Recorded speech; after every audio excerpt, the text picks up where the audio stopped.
Morning class. मैं सुधाकर पांडे आप लोगों के समक्ष भारतीय इतिहास का एक सबसे महत्वपूर्ण चैप्टर जो भारतीय इतिहास से संबंधित होते हुए भी आधुनिक भारतीय इतिहास से संबंधित है। यह जो चैप्टर है डिफरेंस स्टैंडर्ड के क्लासरूम में जैसे standard 10th 8th 12th graduation इत्यादि के विषय व किताबों में देखने को मिलता है। इसके अलावा आजकल जो डिफरेंट टाइप के कम्पिटिटिव एग्जामिनेशन जो हो रहे हैं जैसे बीपीएससी एडीईओ विभिन्न प्रकार के जो एग्जामिनेशन हो रहे हैं उसमें हमारा जो आज का टॉपिक होगा वो काफ़ी इम्पोर्टेंट होगा। और हमारा जो टॉपिक आज का है वह है रॉलेट एक्ट। इसके साथ साथ हम लोग जालियांवाला बाग पर भी चर्चा करेंगे। तो रॉलेट एक्ट जो कानून थी यह 1919 में बनकर के आई थी और इसके तहत अनेक भारतीयों को गिरफ्तार किया गया था। इसका बहिष्कार हुआ और यही बहिष्कार आगे जाकर के जालियांवाला बाग हत्याकांड जैसे घटना को भी अंजाम देती है। आइए देखते हैं थोड़ा सा रॉलेट एक्ट के बारे में।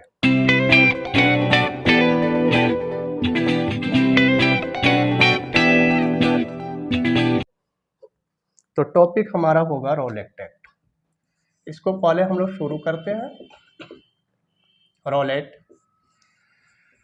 एक्ट 1919 ध्यान से समझेंगे अगर हम तो हुआ यह था, इंडियन हिस्ट्री जब हम मॉडर्न हिस्ट्री को पढ़ेंगे तो 1905 से यानी कि 1905 से 1919 1905 से 1919 तक भारत में कई क्रांतिकारी गतिविधियां चल रही थी, क्योंकि इस समय भारत में एक्सट्रीमिस्ट जिसे आप हिंदी में गरम दल के नाम से जानते हैं, क्योंकि इस समय भारत में गरम दल के क्रांतिकारी भारत की बेड़ा संभाल लिए थे, बेड़ा को संभाल लिए थे और उन्होंने यहाँ से लेकर यहाँ तक मतलब 1905 से लेकर 1919 तक कई क्रांतिकारी गतिविधियों को अंजाम दिया था। तो पहला कारण तो ये बनता है इस एक्ट के आने के, और दूसरा कारण यह बनता है कि 1914 से लेकर के 1918 तक पूरे विश्व में एक महायुद्ध चल रहा था, जिस युद्ध को हम प्रथम विश्व युद्ध के नाम से जानते हैं। विश्व युद्ध, इसको इंग्लिश में आप फर्स्ट वर्ल्ड वॉर के नाम से जानेंगे। ठीक है। अब इसमें आपको पता होगा, अगर आप पॉलिटिकल का थोड़ा बहुत भी नॉलेज रखते हैं तो आपको पता होना चाहिए कि जब भी किसी कंट्री में वार होता हो यानी कि युद्ध होता हो या सशस्त्र विद्रोह हो जाए या कोई बाहरी आक्रमण हो जाए तो सरकार के पास ये पावर है, गवर्नमेंट के पास एक पावर होता है, राष्ट्रपति के पास यह पावर होती है कि वो अपने देश में आपातकाल की घोषणा कर दे। और जैसे ही आपातकाल की घोषणा होती है तो हमारे इंडियंस के जितने भी फंडामेंटल राइट्स हैं या उस देश के जितने भी फंडामेंटल राइट वहाँ के लोगों को मिलती हैं वे सारे फंडामेंटल राइट ऑटोमेटिकली बंद हो जाते हैं। केवल दो फंडामेंटल राइट को छोड़ करके, कौन, 20 और 21 को, अनुच्छेद 20 और 21 को छोड़ के सारे फंडामेंटल राइट बंद हो जाते हैं ऑटोमेटिकली। तो यहाँ तक तो समझ में आ रहा था कि फर्स्ट वर्ल्ड वॉर चल रहा था और ब्रिटेन भी उसमें पार्टिसिपेट किया था, तो अपने शासन प्रशासन को अच्छे से चलाने के लिए उसे एक एक्ट की ज़रूरत थी और उन्होंने लाया। लेकिन उस समय जो एक्ट लाया था युद्ध के समय, उसका नाम था डिफिशियंसी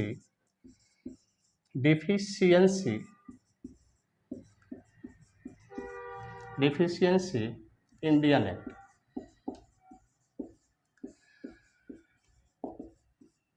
ये समझ में आ रहा है, युद्ध था तो चला, कोई दिक्कत नहीं है ना। लेकिन इसी दौरान जब वार अब समाप्त होने वाला था, वैसे 18 में ख़त्म हुआ था, तो वार जब समाप्त होने वाला था तो अंग्रेज काफ़ी महत्वाकांक्षी थे, इससे उनको डर था। इसलिए 1917 ईस्वी में एक व्यक्ति थे जिसका नाम था सर सिडनी रॉलेट। एक व्यक्ति थे सर सिडनी रॉलेट। इनकी लीडिंगशिप में या इनकी अध्यक्षता में 1917 में एक कमेटी बनाया सब, ब्रिटिश सब 1917 में एक कमेटी बनाया सब, और इनको रिस्पॉन्सिबिलिटी दिए सब कि आपका जो काम होगा यह इंक्वायरी करना होगा या यह जांच करना होगा कि हमारे एगेंस्ट में, हमारे विरोध में कितने क्रांतिकारी हैं, कहाँ तक फैले हैं और हमारे अगेंस्ट में वे क्या क्या एक्टिविटीज़ कर सकते हैं। साथ ही साथ हमको यह भी बताइएगा कि इनको कंट्रोल करने के लिए, मतलब कि इनको रिवॉल्यूशनरियों को, क्रांतिकारियों को, इनको कंट्रोल करने के लिए हमें किस प्रकार की कानून की आवश्यकता पड़ेगी। तो ये 17 में इनके देख रेख में कमेटी फॉर्म होता है। ये कमेटी जो है अपना रिपोर्ट देता है, ये कमेटी अपना रिपोर्ट 1918 में दे देता है, 1918 में अपना रिपोर्ट दे देता है और उसी के रिपोर्ट के आधार पर ब्रिटिश पार्लियामेंट से फरवरी में कानून बनता है और भारत में इसे मार्च 1919 में इसे लागू कर दिया जाता है। थोड़ा समझ लेंगे तो सर सिडनी की अध्यक्षता, सर सिडनी रॉलेट की अध्यक्षता में कमेटी बनाई गई। इसने रिपोर्ट दिया 1918 में और इसी के नाम पे जो कानून आया ना, उसी को कहा गया रॉलेट एक्ट। क्लियर हुआ? अगर हम इसका ऑफिशियली नाम देखें, ये तो इसके नाम पे पड़ गया है, ठीक है। अगर हम इसका ऑफिशियली नाम देखें, सरकारी नाम देख लें, तो इसका नाम जो होगा वह होगा अनार्कियल रिवॉल्यूशनरी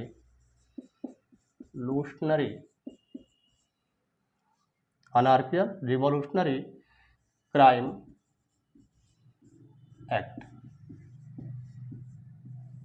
ये ऑफिशियली इसका नाम है। थोड़ा ऊपर लिखते हैं, देखते हैं, तो मिटा देते हैं। इसका जो ऑफिशियली नाम है, नीचे हो सकता है कि नहीं आए तो ऊपर लिख देते हैं, अनार्कियल रिवॉल्यूशनरी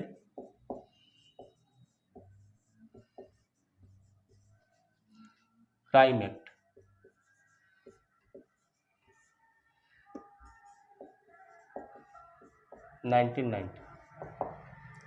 ये इसका ऑफिशियली नाम था।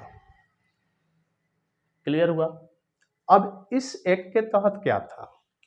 इस एक्ट के तहत एक स्पेशल कोर्ट फॉर्म किए गए और उसमें मजिस्ट्रेट को यह पावर था कि किसी भी भारतीय को शक के आधार पर यह मानकर गिरफ्तार कर दिया जाता था कि वह व्यक्ति जो है क्रांतिकारी होगा। ठीक है। जो भी व्यक्ति इस एक्ट के अंदर अरेस्ट होता था, वह अपने बचाव में न तो कोर्ट में किसी प्रकार का अपील कर सकता था, न ही कोई दलील कर सकता था और न ही कोई सिफारिश कर सकता था। नो अपील, नो दलील और नो लॉयर, यानी कि इसको कहेंगे नो एविडेंस, नो अपील और नो लॉयर की इसमें सिस्टम था। बिना वकील, बिना दलील और बिना अपील का सिस्टम था। इसमें जो भी व्यक्ति इस एक्ट के अंदर गिरफ्तार होते थे, उसे अनिश्चित काल तक सजा मिलती थी। उसका लिमिटेशन नहीं था कि कितना साल तक जेल में रहेगा, इसकी कोई गारंटी नहीं होती थी। अगर मिनिमम समय देखें तो मिनिमम 2 साल के लिए वे अंदर जाते थे। इसमें क्या था? बिना वकील, नो लॉयर, बिना दलील,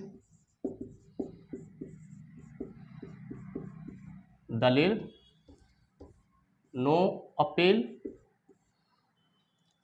और नो एविडेंस, यानी कोई गवाह भी नहीं है। बिना वकील, बिना दलील और बिना सिफारिश।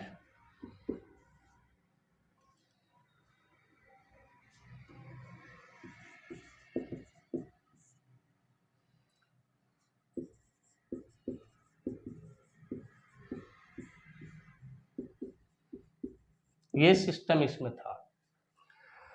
इस एक्ट के तहत बहुत सारे क्रांतिकारी जो है गिरफ्तार हुए थे। इवन आप महात्मा गांधी को भी ले सकते हैं। मोहम्मद अली जिन्ना ने इस कानून को काला कानून कह के पुकारा था। इस एक्ट के तहत बहुत सारे लोग जब गिरफ्तार होने लगे, भारत के बड़े बड़े नेता जब गिरफ्तार होने लगे, तो गांधी जी ने डिसाइड किया, इस समय गांधी जी आ चुके थे, दक्षिण अफ्रीका से भारत आ चुके थे।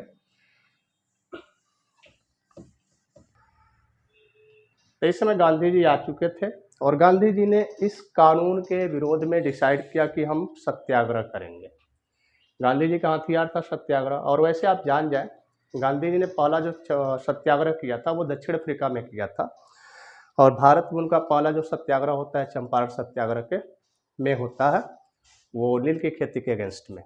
तो खैर ये टॉपिक हमारा नहीं है, फिर भी तो गांधी जी ने तय किया कि हम इसके विरोध में, क्योंकि बहुत सारे क्रांतिकारी गिरफ्तार हो चुके थे इसके तहत, तो गांधी जी ने तय किया कि हम इसके विरोध में क्या करेंगे, आंदोलन चलाएंगे। तो उन्होंने 6 अप्रैल को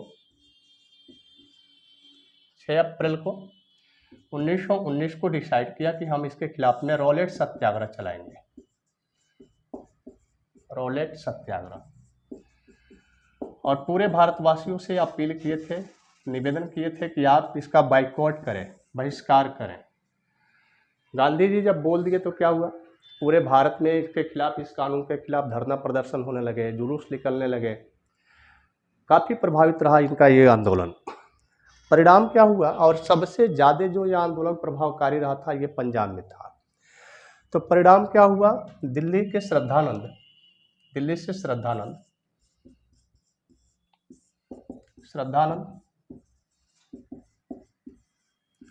और पंजाब से सत्यपाल, इन्होंने गांधी जी को रिक्वेस्ट किया कि आप जो है पंजाब आइए और थोड़ा सा क्या करिए, जो हिंसा चल रही है लोगों में उसको थोड़ा सा शांत करिए। तो गांधी जी चले, और जैसे ही आते हैं तो 8 अप्रैल को गांधी जी को 8 अप्रैल 1919 को गांधी जी को हरियाणा के पलवल नामक स्थान पर अरेस्ट कर लिया जाता है। पलवल नामक स्थान पर गांधी जी को गिरफ्तार कर लिया जाता है।